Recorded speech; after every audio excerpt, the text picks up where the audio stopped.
What's going on, everyone? What's happening? Really excited today.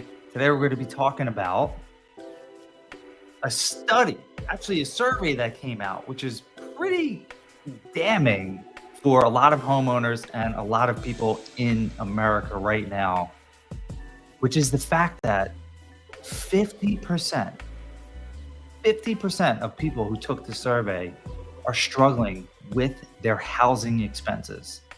So we're talking about mortgage, taxes, insurance, and specifically property maintenance. 50%, man. 50%.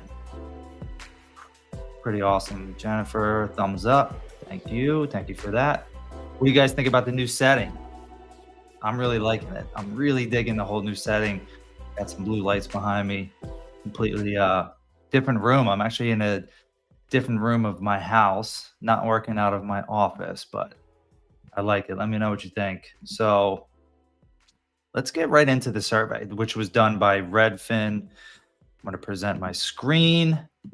We're going to get into this. This is exciting. Very, very exciting. All right, where's Redfin? There's Redfin.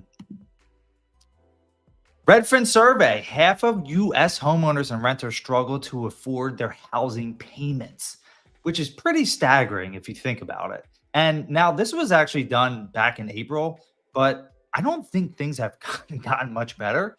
So it could be more than 50% right now. And obviously, they're not surveying the entire homeowner population, but this is just a glimpse of what people are going through as homeowners right now because of three major things that I mentioned in the beginning, which is taxes, insurance, and property maintenance. Now, a lot of the people that were surveyed, and I'm going to talk about it today, were people that purchased homes in the past few years, right? So they have that buyer's remorse, and buyer's remorse is really high right now. It's really high right now, which kind of stinks, right? Like the fact that people are regretting buying a home and becoming a homeowner right now, they don't like it. They regret it. So there's something about their situation that they wish changed. And we're going to get into that today because some things can change, right? And I'm going to talk about what you can do to potentially lower your out-of-pocket housing expenses. And I'm going to talk about what happened and the fact that they weren't aware of what happened, which really bothers me because they should have been told about property reassessments and your taxes going up and things like that. So I don't want to jump the gun. I really want to get into it. Jennifer looks awesome. Blue light pine. Thank you. You're the bomb. So let's look at Redfin. Half of U.S. homeowners and renters, 49.9%, sometimes regularly or greatly struggle to afford their housing payments, according to this new report. Many report making sacrifices to cover their housing costs. Look, I've gone through it too, right? So I actually fall into this. I don't regret buying my home, but like it's been challenging. It's been a really challenging time. Lead all of 24, in 2023, especially like when people are purchasing homes and they're buying at these really high interest rates, which means that, when I bought the home that I'm in now, it was 2.625. 2.625. If I wanted to buy a new home, I'm looking at 6.5, right? So just and the same property, right? If I paid the same amount, my mortgage payment is going to be significantly more than what I paid for it just 6 years ago, right? So I know things have changed a lot, and the cost of everything has gone up dramatically, but people are making sacrifices just to cover their housing costs. The most common sacrifice was taking no or fewer vacations. Everyone needs a vacation, so that sucks. The fact that people are sacrificing taking vacations because they have to pay for their housing, which is one of the most essential things in life, especially here in the US. Like housing is so essential. Everyone deserves housing, right? And people are renting or people own. So, there's just so much to it. But like the fact that you have to sacrifice taking vacations, which again is another thing that everyone deserves to go on vacation. No one should work 52 weeks out of the year. No one needs to work that much. You're going to burn yourself out and you're just going to miss out on so much in life, but people are taking these sacrifices because it's difficult to do that and to pay for their housing. More than one third of homeowners and renters, 34.5%, who struggle to afford housing, indicated that they skipped vacations in the past year in order to afford their monthly costs. I get it. I get it. But many people who struggle to afford housing made more serious sacrifices. And this is the alarming thing: 22% skipped meals. 22% skipped meals. Okay. Housing is essential, but food is even more essential, right? Because you need food to live. And the fact that people are starving themselves to pay for housing is astonishing to me, right? And I get it, dude. I know that so many people are in different positions, right? And I feel for a lot of people who have to skip meals in order to pay for housing, but like that to me doesn't make sense. In 2024, it should not be this way. It should not be this way. And I understand that a big part of this is because of those three drivers that I already talked about. And there has to be some change with that. 20.7% worked extra hours at their job as well. Okay, and a similar share, 20.6%, sold their belongings. So we're literally talking about people selling their belongings just to cover housing. Just to cover housing. Think about that. Like, that sucks. It sucks to be in a position like that where you have to skip out on essential things like food. I mean, yeah, you can skip vacations, right? Eh, They're not necessary, but I mean, you might be able to make the argument that they are, but it's not like I have to take a vacation this year, right? I understand skipping that, but like the fact that you have to skip out on eating, like that's pretty traumatic in my experience and in my personal opinion. And that sucks. That's just not fair, man. These responses are based on a survey by Redfin, roughly 3,000 homeowners and renters. Regularly struggle to afford rent or mortgage payments. This is the kicker. More than one of every six people, 17.9%, who struggle to afford housing borrowed money from friends and family, and 17.6% dipped into their retirement savings. Over one in seven delayed or skipped medical treatments. Look, we're skipping, the fact that, on top of high food costs and higher medical costs and higher everything costs, gas costs, right? The fact that we're potentially having to borrow more money and get into more debt, and people are dipping into their retirement savings to cover housing. Something is systematically broken there, in my opinion. It's broken there. And you're delaying or skipping medical treatments. Like, you're talking about your health now to cover housing, right? And again, these three big factors are the reasons why, right? And then I get there's always other reasons, right? Everyone's in a different position. Everyone is in a unique life situation.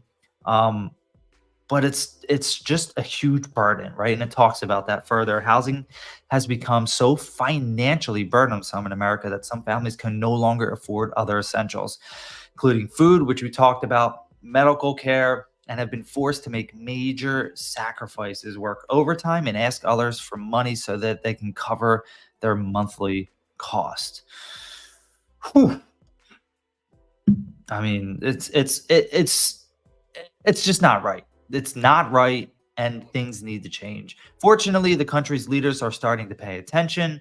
I don't know about that. And home buyers and homeowners or may get a reprieve with federal cuts. Again, this was back in July, but the rate cuts have happened, right? So we went down from 6 to a low of, or I'm sorry, we went down from a high of 8 this year to a low of like 6.12, 6.13, and now we're back up again. So, for anyone that is thinking about purchasing, especially if you're a homeowner that is actively selling your property and you need to buy one, like, rates have gone back up. So they came down, they've gone back up. We're looking at another potential 50 basis points rate cut coming in November. So generally with mortgage rates, they are ahead of that. So the fact that mortgage rates have gone back up, there's a whole lot of different nuance to that as well. But, if you're in that position where you are selling or thinking about selling and you have to buy, then you just have to know that, yeah, rates have gone down from 8%, which is awesome because that's what we want. We don't want to be purchasing homes at 8%. But at the same time, if you're selling your property and you have that lower interest rate and then you're going to go up 3 or 4%, it's going to be a little bit challenging for you. The good thing is, leading into 2025, because there's just a lot of stall in the market right now. That's the big issue. There's a lot of stalling in the market right now because of the election, right? And there's so much unknown that's going to happen with the election. And is my guy going to get in, or is my girl get right? And there's all a bunch of nonsense things that and when you're selling and you're on the market right now, and if you're in those areas where the days on market is really high, and a lot of people are taking that step back because they don't necessarily want to buy right now because they don't know what's going to happen, even though statistically and over years, it doesn't have anything. It's not really going to affect the average person. Who gets elected this presidency is not really going to affect the average person buying or selling a home. It just isn't. And it doesn't often happen at all. I mean, I can't even go back and say like, oh, well, this person got elected. That affected so many people buying or selling, right? So it's just kind of like a perception thing. And once people have that perception, it's really hard for them to get away from that perception. Housing,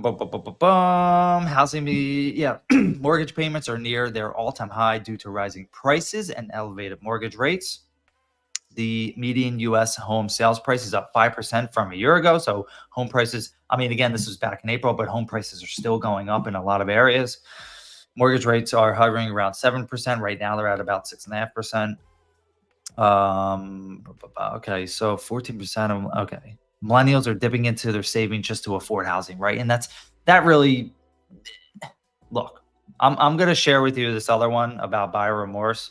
But what I really want to get into is those three big culprits, which are homeowners insurance, which has gone up pretty dramatically, property taxes, which have gone up dramatically as well, and then home maintenance. So let's touch on the buyer's remorse thing, because buyers are sellers, right? So these people that have purchased a home in 2023 and 2022, even in 2024, that are having buyer's remorse, right? Like they're in a position now where they're struggling to figure out how to pay for things, right? So what does that mean, right? If you're struggling to pay for your house right now, whether you are selling or whether you're renting, what does that mean?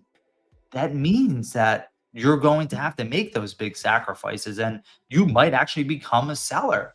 You might have to get out of it because you can't afford it for whatever reason. If your job tanks and the job market tanks and what you're doing just doesn't work out, and you need to actually list your home and put it back on the market, like there's so many different things that can happen. Let me share my screen again with this other. Yeah, I'm really liking these blue lights too, man. Really, really liking it. So let's look at the buyer remorse thing. There's a sad face house. That way you can tell. 82% of home buyers expressed regrets about their recent property purchase, according to a new survey by Clever Real Estate. Most common regret: buying a home that requires too much maintenance. Okay.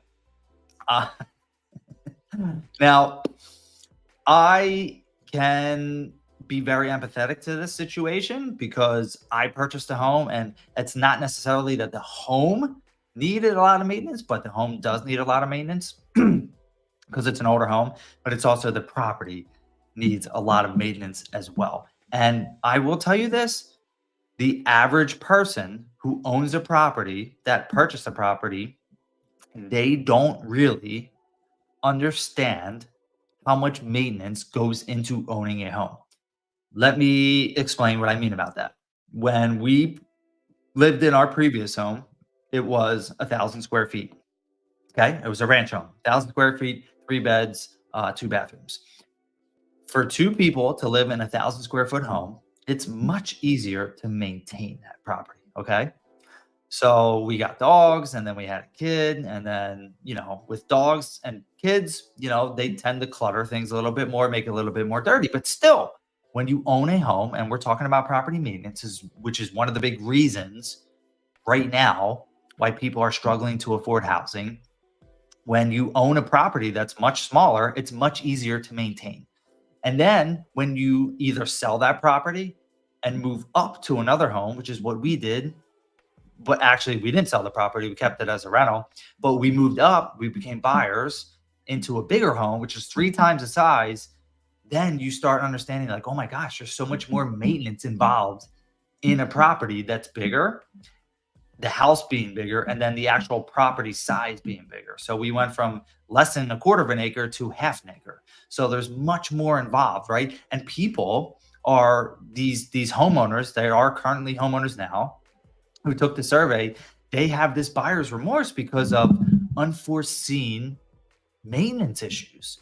And you want to know what the biggest culprit is there? The absolute biggest culprit there is the fact that a majority of these people purchased a home without doing a home inspection and understanding what is actually wrong with the home that they're going to have to address. That is one of the biggest issues that is plaguing homeowners right now who purchased in the past couple years, especially the past year and year and a half.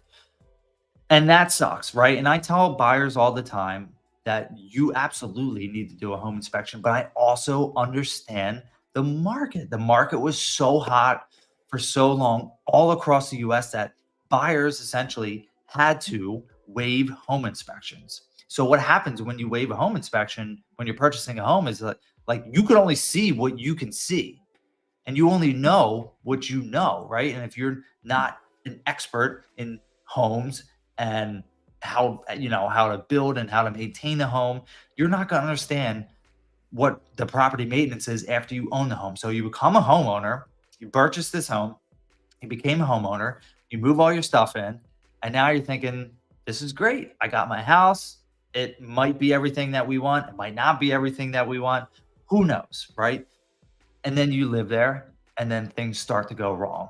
And you're thinking to yourself, damn it, like I really wish that I would have had a home inspection, because a lot of the items, right? So they regret having purchased a home that needs too much maintenance. The fact that the home needs too much maintenance, like some of those things could have been covered if they were to have done a home inspection. But the homeowner or the home seller is thinking like, hey, this is great. I'm getting multiple offers. I don't have to, go through that whole home inspection process. I'm going to sell my house. They're not going to, beat me up and nickel and dime me after they get their home inspection done, and that's how it works. So a lot of these people who they purchased a home and they didn't get a home inspection, and now they're seeing all these costs come up, right? All kinds of deferred maintenance that, again, could have been addressed if they had a home inspection done, but they didn't have the home inspection done. 28% of home buyers say they were shocked at the cost and the time needed to maintain the property. Again, I can completely attest to this. I'm one of those people, and it's a pain in the butt. About 1/3 place the blame on the seller for not being upfront about how much maintenance the home required. So this is really interesting to me. The seller is not required to let you know as a home buyer how much maintenance the property is going to need, right? In Pennsylvania, when you're selling a home, you fill out a seller's property disclosure. Our seller's property disclosure is 11 pages, and that details for you all the systems in the house, what the seller knows about them, how old they are, if you have septic system, when was it last pumped, or when was it installed, when was your HVAC installed, things like that. And a lot of times sellers don't know. Sellers don't know exactly when things were installed, so they don't know exactly how old they are, because we purchased a home that was built in 1935. The sellers before us did a fantastic job with maintaining it. And we were actually in a position where we didn't do a home inspection as well. I have a little bit more experience with that, so I was more comfortable doing that. But there were things that came up where I was like, damn, I wish we would have. But I'm not saying that sellers need to lie about anything. anything, but I don't understand why they would think that a seller is responsible for telling them how much maintenance a home needs. Like, you need to understand that. If you're buying a home, you need to understand that there's a lot of maintenance involved. There's a lot involved with owning a home. It's not just you buy it, you move in, and everything is great from there on out. No, that's not how life works. And that's not how being a homeowner works either. You have to understand that everything takes maintenance. You have to take care of all of the systems in your house. You have to take care of the electrical and the plumbing and the HVAC. You have to take care of the windows, right? And if they're older, then you're going to have to replace them. If the roof's older and starts leaking, you're going to have to replace that. You need to budget for these things. And I get it. I understand it's really difficult. Like, it's easy for me to say, it's not easy for me to do all the time. But that's what being a homeowner is all about, is like properly preparing yourself for when things need to be replaced. The second most common reason home buyers cited as the basis for their regret was that the home did not meet all their needs, 24%, right? And a lot of people had to make sacrifices with the homes they purchased because of the inventory levels. And we have been in an inventory crisis for a very, very long time. Inventory has been creeping up across the nation. And we are at one point recently, we were pretty close to the beginning numbers of 2020, right? Before the pandemic hit. We were a couple $100,000 homes of active inventory off from where we started in January of 2020. Usually about this time of year, so we're in October. I keep saying August. I don't know why I keep thinking it's August. In mid-October, the inventory is already starting to go down, but we actually peaked in inventory nationwide up until like a month ago. And now it's starting to slow down a little bit because of, again, the uncertainties coming into the holiday season. It's not, there's not a ton of buyers out there nationwide. Every market is different. There's always a ton of buyers. Where I am in Chester County, it's like a bubble. It's really like a bubble because the market is still super hot here and homes have gone up tremendously in value. And we're still in a huge, huge inventory crisis here for the amount of buyers who are actually looking. House hunters get distracted by a home's fixtures and finishes while overlooking. Oh, yeah. That's a question. Yeah, absolutely. Respondents rated an updated kitchen, remodeled bathroom, contemporary lighting as most important during their search.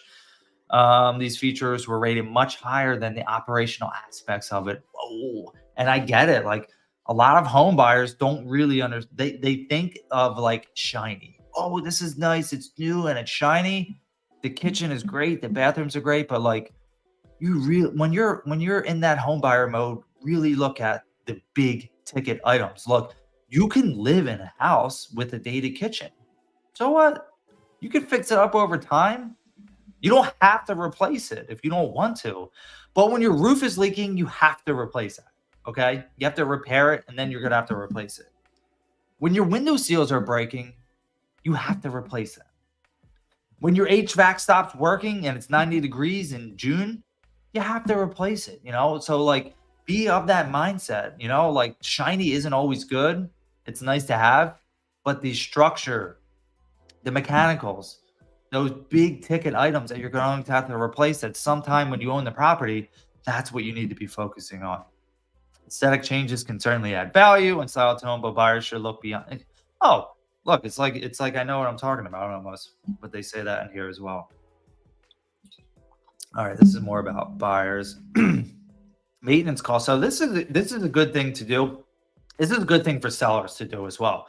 Ask about or provide buyers with maintenance, not maintenance items, but utility items. Like, if you have that information, make sure that you're providing that for people up front so that they are aware. How much is your electric? How much is your water and sewer, or your water bill? How much is the sewer and trash bill? How much do you pay for internet? Like, things like that people are going, that helps when you're selling your process. When you have all that information up front and the buyers can make that informed decision because they have that information as well. I'm telling you, like, this truly, truly helps. So that's one of those things that sellers don't often know or are told up front, to like, hey, Give the buyer this information so that they can make their informed decisions, because that's what it's all about, making informed decisions. All right. I really want to get into property taxes and property insurance, right? Because both of those things have gone up tremendously, tremendously. And let's talk about property taxes first. Here's what happened with property taxes. And here is what you have to know as well. What am I doing percent? I feel like sometimes I just blank, but let's talk about property. Yeah, let's do that one first. All right. So here we go. We need to know a little bit about the property tax system. Property or tax bills rose so much in 2023 because of an extraordinary rise in gross assessed value. So if you're asking what is gross assessed value, I'm going to let you know. It is the county assessor's estimate of the value of each property parcel.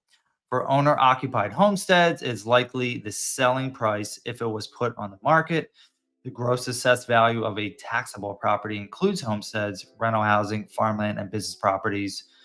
They rose 13% in 2023. The average for the previous 5 years has been 4%. So that's staggering. With the equity gain that a lot of homeowners had in 2020, 21, 22, 23, like they're rejoicing. I'm rejoicing. This is great. The fact that my property value has gone up so much because of the market and because of the lack of inventory and because of the desirability of where I live. And a lot of people can say this nationwide as well. But here's the thing. Property taxes have gone up so much because these properties were reassessed. So this is one of the most important things that you can do as a homeowner or as a seller. Find out when your property is going to be reassessed. So when I look at public records for my property, the assessed value is much lower than what the property is worth. Much lower. So if my reassessed value comes up to closer to where the value of what my property is, my tax bill is going to jump significantly. And on that note, because I always like to talk about what you can do, if you do have a high property tax bill, it might be worth it for you to look into getting yours reassessed. So essentially, I did that, and I think it was maybe 2021. I got mine reassessed and actually got my tax bill lowered. But you have to be mindful, right? Because you have to see what it's assessed for now and then what it could potentially be reassessed for if you went through that process. So if you're trying to get your property taxes lowered and you're thinking, oh, I'm paying $6,000 total for property taxes. If I go get it reassessed, I want it to drop down to 5,500 or 5,000, whatever it is. But you have to look at what your total assessable value is, because if it's lower than what the value of your home is now currently, then I would really strongly reconsider that. But reach out to someone. Like, there are a lot of attorneys that do this. They can help you go through the reassessment process to potentially lower your tax bill. But that's what happened all these years leading up, with the values going up significantly in all these areas. And a lot of people's properties were reassessed. And that means that when that reassessment happened, their tax bill jumped thousands of dollars in some cases, thousands of dollars, right? And that's pretty staggering. The fact that values have gone up so much, and then when they were reassessed, your tax bill goes up too. So you can and this happens with new construction all the time. When you buy a new construction home, the assessment hasn't happened yet. So you could be buying a new construction home. Let's just say you pay $500,000 and your tax bill is, low. It's like $1,000. But here's the thing. Eventually it's going to be reassessed. So you have to work with your lender. You have to work with the title company to get an idea of what you think it's going to be reassessed to. So you're not surprised, right? Because new construction homes can be taxed in very, very high, 8,000, 9,000, $10,000 in some cases. So if you're paying $1,000 a year and then it gets reassessed to $9,000, and then you're like, oh my God, my mortgage payment has gone up, $2,000, $1,500, 2,000. Like, it's going to really screw with your housing costs, right? And this is what has been happening to people who purchased a home, their house was reassessed, and then their tax bills went up. So that's the second biggest thing that is contributing to these high housing costs that people are just struggling to pay. And it's unfortunate too, because in some cases, homeowners are just unaware. They have no idea. And it's like, well, what am I going to do? How am I going to combat this? And the only thing you can do is potentially look to get it reassessed so it's lowered, right? And that's a whole process. It's not like anything that happens overnight. All right, so that is the second big piece to the puzzle. And then the third one is homeowners insurance rates. And the fact that homeowners insurance rates have gone up pretty dramatically. The big reason why is because of these major weather events that we have been happening. So let's look at this other article by CNBC. We'll dissect this a little bit. Where homeowners insurance rates have risen the most: climate change, inflation, and industry woes have caused premiums to soar nationwide. I've been fortunate. From what I know, I don't think it's gone up like pretty high, but our homeowners rates have gone up. Homeowners insurance rates rose dramatically from 2023 to 2024, according to a Bankrate analysis. The average premium in February 24 was about $141 a month for a $250,000 home. That's crazy. Or $250,000 worth of dwelling insurance. That's a 23% increase from 2023. 23%. And that's the average. We're talking about nationwide, right? Everyone is in a different position. Everyone lives in a different area. So yours might not have gone up that much. But still, the fact that nationwide it's gone up 23%, I mean, that's absolutely insane. Find out why rates have risen. So homeowners, the biggest factor to this is the increase in the number of hurricanes, floods, and tornadoes, and harsh weather has led to a spike in claims in many parts of the country. You even have to worry about things like droughts and heat waves as well, and extraordinary wildfire seasons. These areas that are seeing these natural disasters that are being more extreme. And Florida's, obviously we know about Hurricane Milton and Helene that just devastated Western North Carolina and Georgia and Tennessee. These areas are like the insurance rates there are going to be astronomical, right? And what happens is with these insurance companies, which I don't want to get into too much of detail with insurance companies, but they want to make their money back. So all these claims have come in. These wildfires have destroyed homes. These hurricanes have destroyed homes. All of these natural disasters that have destroyed homes all over the U.S., that means that these homeowners are making claims for their properties, right? They're trying to be reimbursed. They're saying, hey, I pay this money in insurance. I want you to cover rebuilding my home, fixing my home. And what's going to happen is these insurance companies, and they have already started doing it, they're raising rates because they want to recoup the money that they had put out. So now there's all kinds of different scenarios where people's rates are going from $2,000 to $9,000 or $10,000. And there's all kinds of different scenarios where companies are getting out of these areas. They're not even going to insure properties in these areas because these natural disasters are just going to keep happening, right? And that means homes are unfortunately going to keep getting destroyed.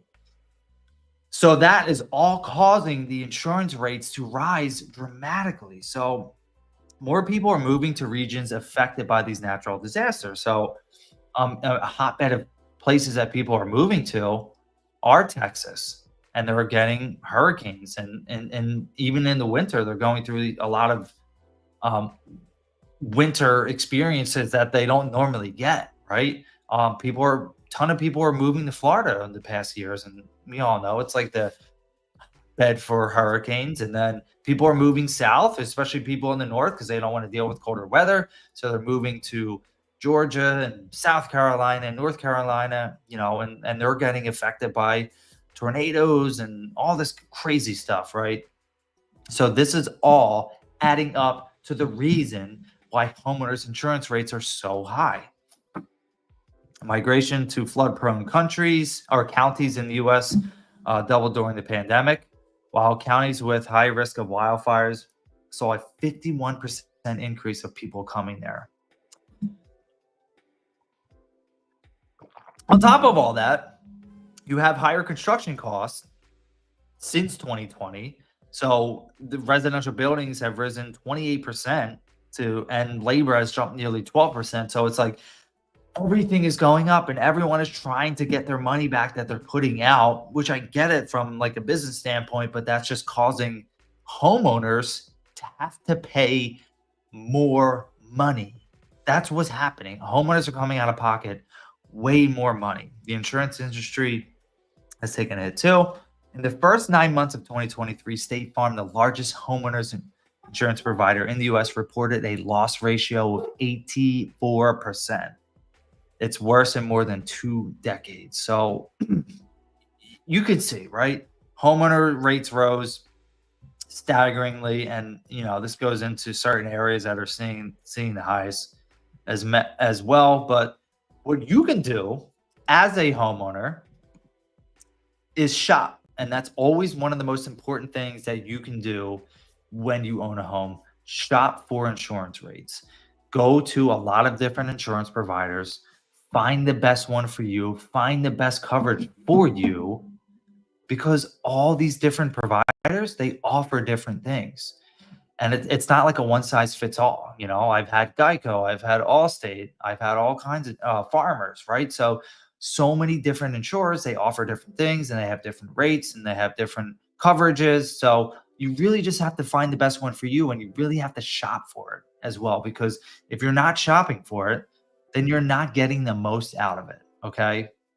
So do yourself a favor, shop for insurance. And there's actually nothing you can do with interest rates, because interest rates are the way they are.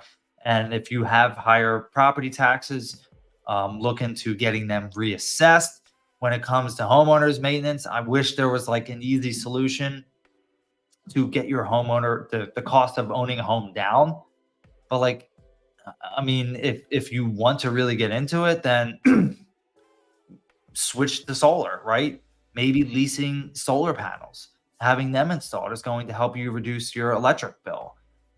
Shop your service providers for gas. If you have natural gas, you can shop providers. Absolutely. Even for electric, you can shop providers for electric as well. There's not much else. Home maintenance is home maintenance. Make sure that if you are having your roof replaced, that you get multiple different quotes from different people. Same thing with anything in your house. When you're having anything in your home replaced, don't just go with the first person you talk to. Make sure you shop around, do your research, make sure that you are following up and seeing that these people or these companies are legitimate, that they do a good job, that they have reviews, they have a good Google business page, they have a good social media page, right? These are all things that you can do to help lessen the out-of-pocket cost, right? Because there's companies out there, unfortunately, that are going to charge you an arm and a leg. And there's a lot of homeowners that just don't want to do the hard work of talking to all these different people. So they're like, screw this, man.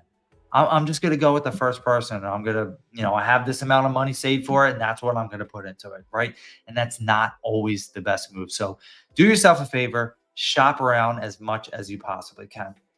So moving forward, If you are looking to sell your home and you need to connect with an agent anywhere in the US and you want me to do the hard work for you of finding them, vetting them, having a conversation, making sure that they're a right fit for you, just click on that link below, schedule an appointment with me. It's in the chat, it's in the description of this video as well. I now have a network. I'm super fortunate. I switched brokerages. I went to a nationwide brokerage that has 21,000 agents. So now I have connections all over the US and Canada as well for great real estate agents that can help you reach your goals, whatever they are, when it comes to selling your property. So all you have to do is click that link below. I'll jump on a call with you 15, 20 minutes, get to know what you're looking for and what you need, and I'll find the right agent for you. Make sure that you stick around for the next live, which is coming out next week. And if you have any questions about the selling process and you want to chat with me, drop a comment, drop a like, or you can just click to schedule an appointment with me. I'd love to chat with you guys and looking forward to next week as well. Have a great, great day. Did I end it? End it.